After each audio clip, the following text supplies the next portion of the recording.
Alors ceci n'est pas une asperge. Et non, c'est la queue du chat. Et le chat, c'est lui. Le voilà. Ah, il est heureux lui. Mais le problème, c'est que quand il fait ça trop près des pieds d'asperges, eh ben, il m'en casse. Les voilà, les asperges, un des premiers légumes frais de la saison qu'on peut ramasser. Ici, c'est vraiment la star du potager, un de mes légumes préférés. Elles sont magnifiques, elles sortent tout juste de terre et là, on peut voir, on a déjà commencé à en récolter quelques-unes. Oh, la grande asperge! Donc ça, c'est une expression avec une connotation plutôt négative. Mais, suivant les pays et suivant les époques, on utilise des expressions différentes. Par exemple, les Égyptiens, il y a 2000 ans, la surnommaient la tige d'amour et de plaisir. Elles sont grosses, hein? Oui, l'asperge est un légume plutôt érotique. Et en Grèce, elle est carrément dédiée à la déesse de l'amour qui s'appelle Aphrodite.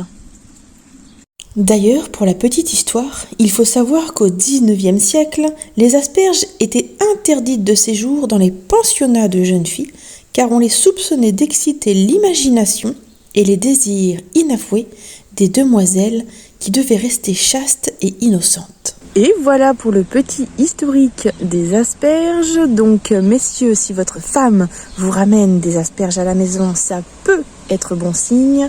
En revanche, mesdames, si c'est votre mari qui vous ramène des asperges, méfiez-vous. Les asperges, il n'y en a pas toute l'année. Il y a une période de l'année où on ne les voit plus. Elles disparaissent en hiver pour donc ressortir à cette période-là au printemps. D'où l'importance de bien mettre un tuteur pour se souvenir de leur remplacement. Le bâton va servir de repère pour s'en rappeler.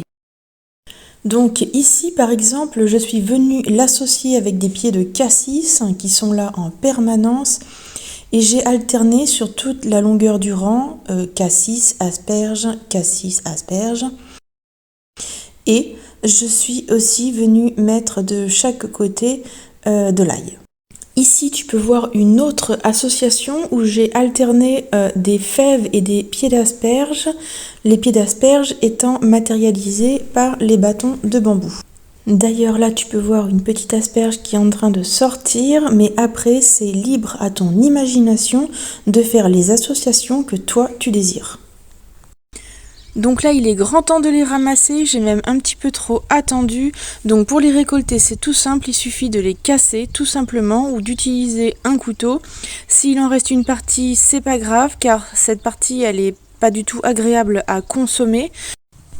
Vu le nombre d'asperges qui a été produite par ce pied, c'est certainement un pied mâle car ils sont beaucoup plus productifs. Mais en tout cas, ce soir, ça va être la grosse régalade. Oh, bah des fois c'est un peu dur. Ben du coup, bon, celle-ci, je vais aller chercher un couteau. Nous y revoilà, deuxième tentative. Alors là, comme tu peux le voir, c'est carrément le jackpot. Il y en a 5 d'un coup.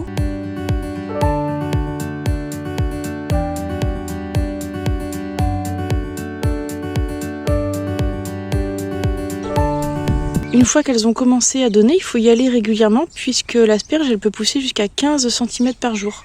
Donc si tu les oublies, ça fait des asperges géantes. Tu vois, elles sont aussi longues que mon avant-bras. C'est pas forcément un avantage puisqu'après, elle devient filandreuse, elle est plus dure et beaucoup moins tendre. Il y en a plusieurs variétés. Il y en a des vertes, il y en a des blanches et aussi des violettes. Celles-ci, tu l'aurais deviné, ce sont les asperges vertes. D'ailleurs, il paraît que ce sont les plus vitaminées, celles qui contiennent le plus de vitamines. Il y a aussi des blanches et des violettes. Donc les blanches, normalement, il faut les buter. Pour les vertes, comme tu peux voir, le sol est plat. C'est le fait qu'elles prennent la lumière qui lui donne sa couleur. Donc ça, c'est une asperge blanche qui n'a pas été butée. Et celles-ci, ce sont des asperges vertes qui n'ont pas été butées non plus. On voit bien qu'on peut avoir des asperges d'un calibre tout à fait respectable sans passer par le butage. Personnellement, le fait de buter les asperges, je trouve que c'est beaucoup d'embêtement pour peu de résultats. Donc moi, je ne le fais pas à la maison. Cette année, j'ai investi dans des asperges violettes car je n'en avais pas encore. Le but pour plus tard, ça sera de voir s'il y a une différence de goût entre les vertes, les blanches et les violettes. J'avais fait un rang d'asperges et je vois bien que les pieds sont pas tous sortis. À mon avis, il y en a qui sont morts. Donc ce que je vais faire, c'est que je vais les remplacer. Et pour ça, il faut d'abord creuser un trou. Donc le but, c'est de laisser à peu près 40 cm entre chaque pied. J'ai fait une connerie. Donc là, il y a un pied. Normalement, il devait y en avoir un ici qui a bien disparu. Et ici, il n'y en avait pas non plus. Sauf que, en fait, si. Il est encore là, il est encore vivant celui-ci. Et il y avait même là une petite asperge qui commençait à sortir, mais elle était sous la terre. Du coup, je vais le laisser, je vais pas plus le déterrer. Et je vais juste remplacer celui qui est entre les deux. Voilà. Donc, quand t'es prêt, tu sors les griffes. Mais non, pas celle-là. Lorsqu'on les reçoit, elles sont très sèches, donc le mieux c'est de les faire tremper quelques minutes dans de l'eau avant de les planter. Ensuite, moi je m'embête pas, je les coupe au droit comme ceci, c'est beaucoup plus facile. Comme ça, une fois que les racines sont égalisées, que tu as fait ton trou avec ton petit château de terre au milieu, tu n'as plus qu'à la positionner et le tour est joué. Il faut que le milieu de la plante soit plus haut que le reste. Bien sûr, on n'oublie pas de venir positionner un tuteur pour se rappeler où est-ce que notre griffe se situe. Et ensuite, tu n'as plus qu'à rajouter de la terre et à reboucher le trou. Et voilà! Ça y est, j'ai tout recouvert. Donc j'ai rajouté un tuteur qui avait disparu à ce pied. J'ai mis un tuteur à celui que je viens de planter. Et j'ai mis un tuteur à celui que j'ai malencontreusement déterré, mais il va s'en remettre, j'en suis sûre. Après, t'arroses bien tout ça. On va donc prendre cette zone pour planter le reste des griffes. C'est parti! On a creusé notre tranchée et on a formé des petits dômes à chaque endroit où il y aura un griffe. Donc là, il y a 10 griffes, donc il y a 10 dômes. C'est un vrai jeu d'enfant, la preuve en images, même mon fils il le fait. Donc là, tu vas avoir besoin de 10 bâtons en bambou ou d'un autre bois et de 10 griffes d'asperges. Bon là, j'ai pas surveillé, il les a coupées tout seul et à mon avis un petit peu courtes, mais bon, il m'a dit t'inquiète et comme la vérité sort de la bouche des enfants, je ne vais pas m'inquiéter. On dispose d'abord les griffes sur les petits châteaux de terre et ensuite on n'oublie pas de mettre un tuteur avant de recouvrir pour ne pas abîmer les griffes. Démonstration. Un vrai jeu d'enfant, c'est bien ce que je disais.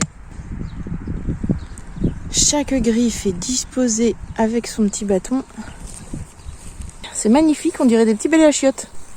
Il est très important de bien choisir l'endroit de votre aspergerie car la culture va rester en place pour plusieurs années. C'est un légume sans entretien, vraiment fait pour les gens qui n'ont pas le temps ou les gros feignants. Tu passes un peu de temps à la plantation, ensuite t'es tranquille pour 10 ans. Et tu verras, les asperges donneront une odeur particulière et délicate à tes urines. Allez, c'est parti pour le rebouchage.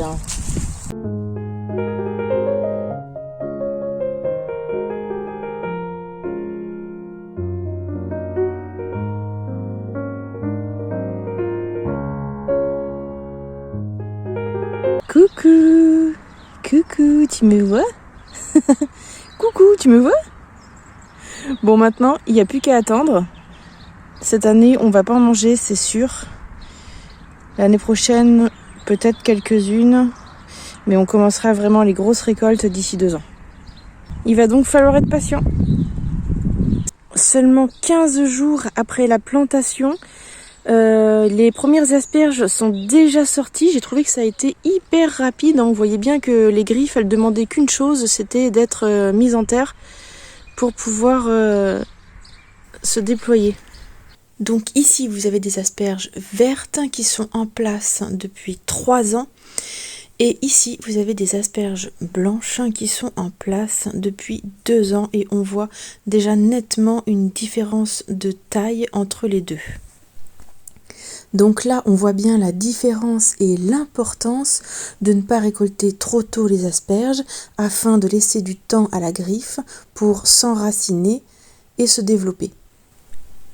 Dans tous les cas, les mois de mars et avril sont des périodes idéales pour implanter cette culture au potager. Cette griffe a été plantée l'année dernière, donc cette année, je vais volontairement laisser monter les asperges et je ne vais pas les récolter pour que le pied puisse se fortifier. Donc je te montre le résultat. Ici, il y a eu 2 asperges qui sont sorties mais que j'ai volontairement pas récoltées et elles se sont développées. Voilà ce que ça donne. Donc c'est vrai que pour la culture des asperges, il faut être assez patient, mais franchement, on est bien récompensé, surtout lorsqu'on sait que c'est un des légumes les plus chers du marché. 13,98 € le kilo en 2025. Quand on voit l'inflation, ça ne va faire qu'augmenter, donc ça vaut le coup d'être patient. Et quand on voit la qualité et la fraîcheur des produits qu'ils vendent dans certains magasins, il n'y a pas photo, je préfère les miennes. Avoue qu'elles sont quand même beaucoup plus belles, donc tu peux les manger cuites. Et tu peux aussi les manger crus. D'ailleurs, c'est ce que je vais faire. Mais je me suis cachée dans la serre pour le faire. Oh non, c'est fini. Je les ramène plus à la maison parce que quand l'homme les voit, il dit « Tiens, elle m'a ramené des tiges d'amour et de plaisir. Ça va être la fête ce soir. » Oh non, moi c'est bon, j'en ai marre. Hein. Maintenant, les asperges, ça sera cru et en cachette dans la serre. Et oui, parce qu'en ce moment, c'est les grosses récoltes. On en ramasse tous les jours, donc il faut se ménager. Et maintenant que tu sais tout sur cette petite merveille de la nature, je t'encourage à mettre un pouce bleu. Le dieu des asperges te le revaudra.